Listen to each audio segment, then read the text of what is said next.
Shea Dixon here with the Bengal Tiger On3 LSU. We're here at the On3 Elite Series, as you can see in the background, with the #1 receiver in America, 5-star Dakorien Moore out of Duncanville.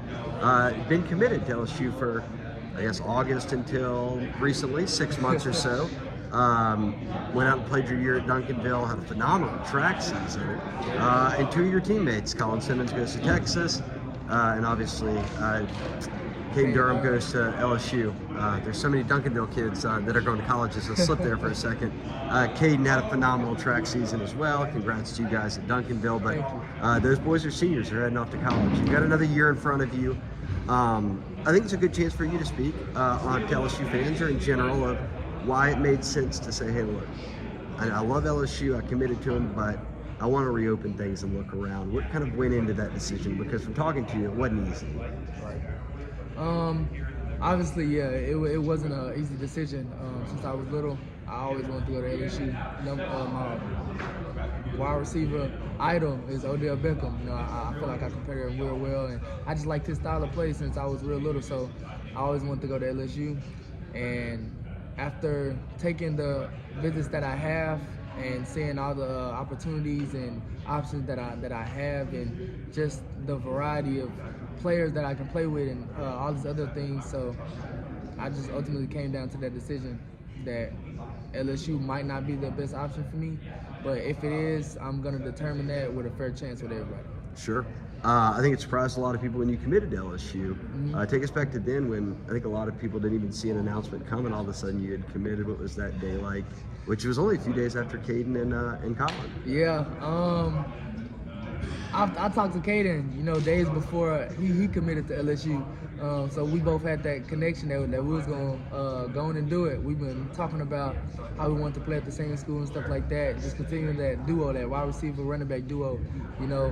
How everybody said you can't crowd the box, and you got one of the best wide receivers in the nation out there on that island, one-on-one. You got to pick either or, and we talked about that a lot. So when I committed, it was just like another duo that was going to flow through there. Right. Obviously, you said opening things back up wasn't easy. Coach Hankton, Coach Sloan, Coach Frank all came through Duncanville, talked with you guys, your mom, everybody about things, how those conversations go, because now you do have an official visit set up for June 7th to LSU. What were those talks like? At first, I didn't have LSU set for an official visit.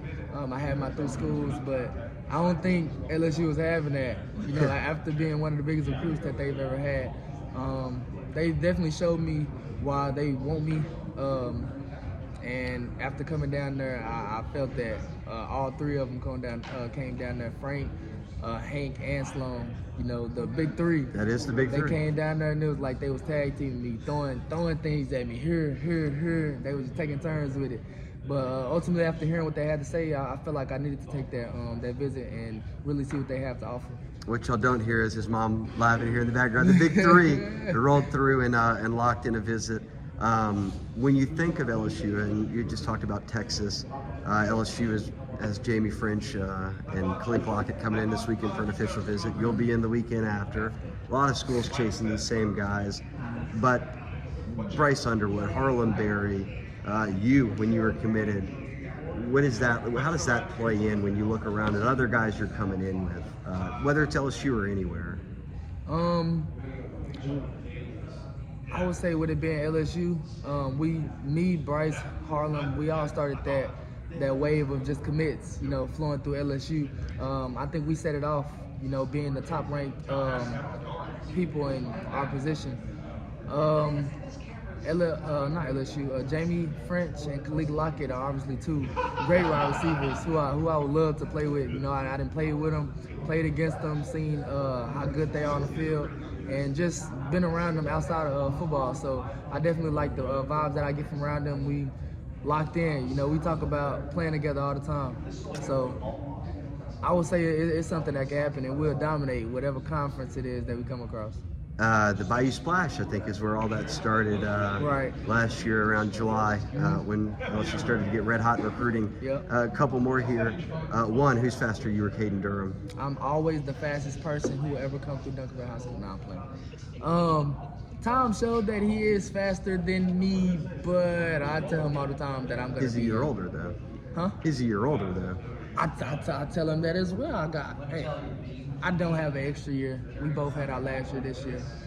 But at the beginning of the season, I started off with a faster time than Caden Durham. So with that being our first track meet, I'm faster than Caden Durham.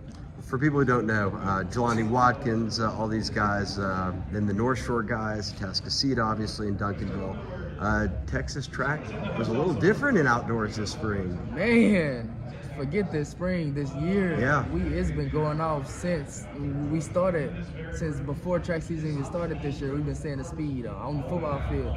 You know, the same people who dominating on the track are obviously football stars. Jelani went 10-1, but what y'all didn't know, he was a part of that good Tascasita run in the playoffs this year. They came up short against North Shore, who we faced off in the state championship. But they definitely had a good fight, and he showed his speed on the field and on the track. There were guys running like 10-4s that were finishing 7th in district in Jesus Texas. Christ. It was a lot. I barely made it out of district. I went 10-4. And then that barely makes it out of Man. district running 10-4, number one receiver in the country. Last one, obviously, from an LSU angle. You put them back into the mix. What are you looking for on the? I mean, y'all know LSU so well. So with this visit, with things reset on June 7th, when you go with your mom, everybody else, what are you looking forward to out of that visit? Really everything they got to show me. Obviously, I don't know everything that they're gonna show me when I get down there, but what I'm looking for, just seeing things outside of football. You know, because obviously I've been in receiving meetings, I've talked to the coaches, been in film, been at practice, and talked to the players and stuff about that. But I'm looking to see like student things. You know, just being a student on campus, not too much of a football player. Obviously, being a football player is what I'm looking forward to, but I'm done seeing that. I done seen that numerous times that I've been down there, so I'm looking forward to seeing things outside of that. There you go. Well, you heard it. Dakorien, thanks so much for joining us. The number one receiver in the country. He might go wire to wire as the number one receiver in the country here, but a 5-star out of Duncanville. LSU back in the mix. Oregon, Texas, and one more. Who else is in the official visit slate? Ohio State. Ohio State. Big O. There you go. 4 visits, all battling. Dakorien, thanks for joining us, man. Thank you. Enjoy your week. Enjoy your visits, and Appreciate that. and we'll see how things play out. Thank you.